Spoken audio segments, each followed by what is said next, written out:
em alguns momentos ali também pecou em algumas decisões, o Fred sofrendo com as lesões, o Sassá, né, instável na temporada, inclusive do ponto de vista emocional. O Cruzeiro teve muitos problemas ali na linha de frente, embora tenha talento para resolver. Como é que você pensaria, por exemplo, Sidney, já começando a corneta aí para a gente pensar no elenco do ano que vem, esses 4 centroavantes, né, que o Cruzeiro tem, acho que alguns com características um pouquinho mais diferentes e tal. O Cruzeiro trabalharia de que forma com essas possibilidades para o próximo elenco? Basicamente, Sidney, tivesse que liberar alguém, quem seria a sua prioridade nessa janela agora que o já apresenta? Ó, João, entre os que tem aí no clube, né? Se fosse para liberar um, eu ia liberar o Sassá.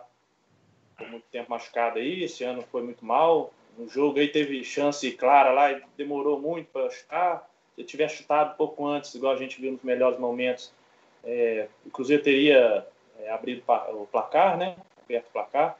Ele seria a opção, a minha última opção como atacante, né? Já tem toda a mobilidade, né? O Barros tem a questão de ser muito lento, né? De ter errado muitos passos também enquanto jogou, mas também foi decisivo. Então, mas é tudo mais ou menos nivelado ali, né? Agora o que a gente não pode liberar mesmo é o Raniel, né? Que tem muito potencial, ele tem, igual o Emerson comentou e cornetou também, tem que melhorar alguns pontos ainda, né? Mas ele, sem dúvida, tem um grande potencial e o Cruzeiro não pode abrir mão dele não, João. Uma das coisas que eu acho que vai ser muito importante, né, de se ponderar nessa janela, já tem aí a história, por exemplo, do grupo de empresários que intermediou aí uma conversa sobre o Romero com, né, e o interesse do Lyon no Romero, a expectativa que aparece a cada janela da saída do Arrascaeta, enfim, o Cruzeiro não tem de fato, né, até pela idade do elenco, pela situação, né, de que a Europa não vai buscar mais jogador de 30 anos, 31, 35, poucas peças ou poucos ativos para se pensar em negociação para o exterior, e o clube tem dificuldades financeiras, né? Acho que o Raniel, por exemplo, acaba sendo aí uma das possibilidades de negociação para que o Cruzeiro possa fortalecer um pouco o caixa, garantir o equilíbrio financeiro para o ano que vem, né? Lembrando que a nova política de cotas, ao mesmo tempo que ela pode criar um cenário mais interessante em termos de equilíbrio financeiro, eu digo pode porque a distribuição do pay-per-view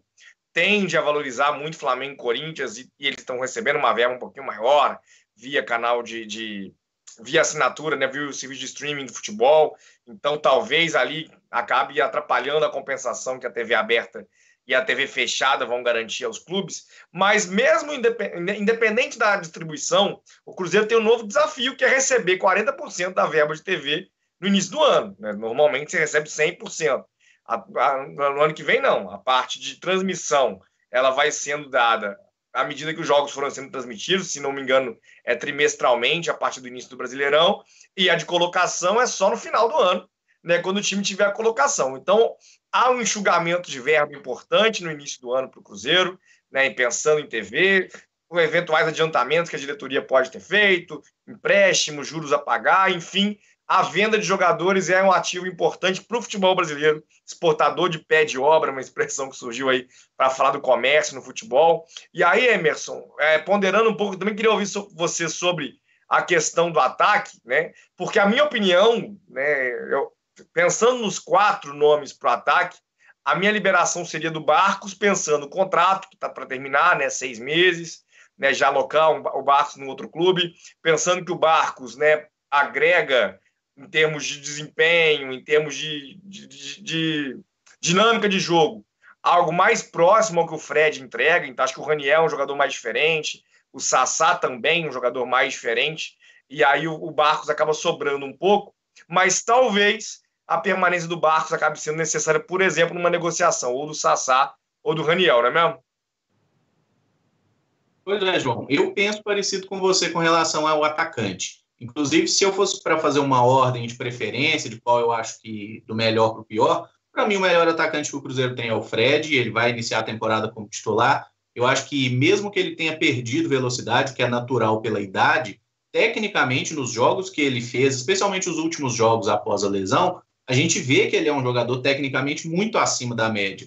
o pivô que ele faz, o trabalho ofensivo, a forma como ele preocupa pelo menos 2 zagueiros do adversário a todo momento, isso é uma coisa que pode ser muito importante para o Cruzeiro, não só para o Fred fazer gol, mas até para a abertura de espaço para Robinho, para Thiago Neves e para Arrascaeta, principalmente, já que esses 3 jogadores também têm tudo para continuar no Cruzeiro no ano que vem. Arrascaeta, por mais que ele seja um jogador que, para mim, pelo menos, ele é o craque do Cruzeiro, ele é um dos melhores jogadores do futebol brasileiro, mas eu duvido que alguém venha e pague os 30 milhões de euros que o Itair disse que o Cruzeiro exige para a liberação.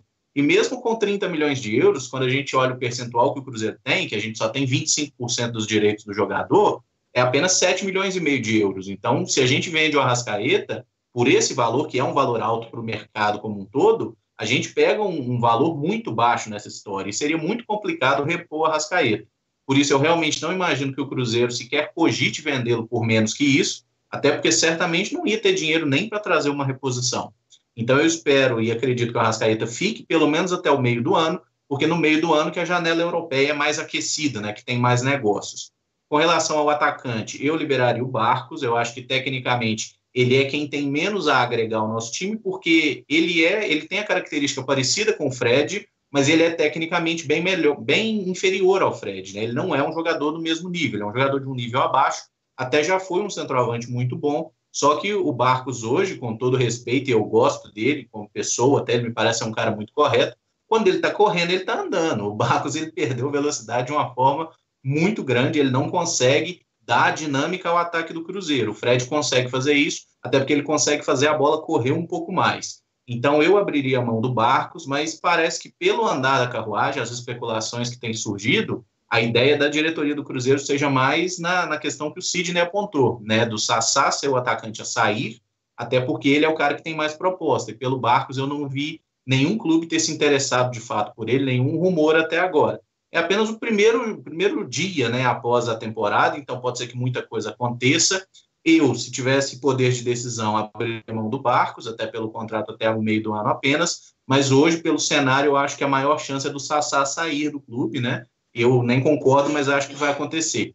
E só pontuando a questão do direito de TV, eu acho que é uma boa para todo mundo, só que além da verba no início do ano ser menor, tem a questão que, se eu não me engano, 2019 é o último ano que a Rede Globo pretende investir nos estaduais. Eu vi uma conversa de que a partir de 2020 ela só vai continuar investindo e pagando, se eu não me engano, 12 milhões de reais que o Cruzeiro recebe hoje. Ela só vai continuar investindo no Campeonato Paulista, né, que já tem um contrato mais longo, e aí é mais uma coisa que o Cruzeiro provavelmente vai ter dificuldade financeira no início da temporada, que é uma coisa que a gente já vive hoje, até por dezembro ser um mês que não tem bilheteria também. Eu acho que o Cruzeiro precisa ser um pouco mais inteligente e mudar essa perspectiva de ter um elenco tão caro como a gente tem agora, porque os próximos anos prometem ser anos de dificuldade financeira para a maioria dos clubes, né? E como você mesmo apontou, Corinthians e Flamengo, apesar de inicialmente receberem menos, eles têm tudo para, através do pay-per-view, conseguir aumentar ainda mais essa receita, e aí o Cruzeiro tem que trabalhar de forma muito inteligente para não deixar esse buraco, né, esse verdadeiro abismo que já existe na receita continuar ainda maior.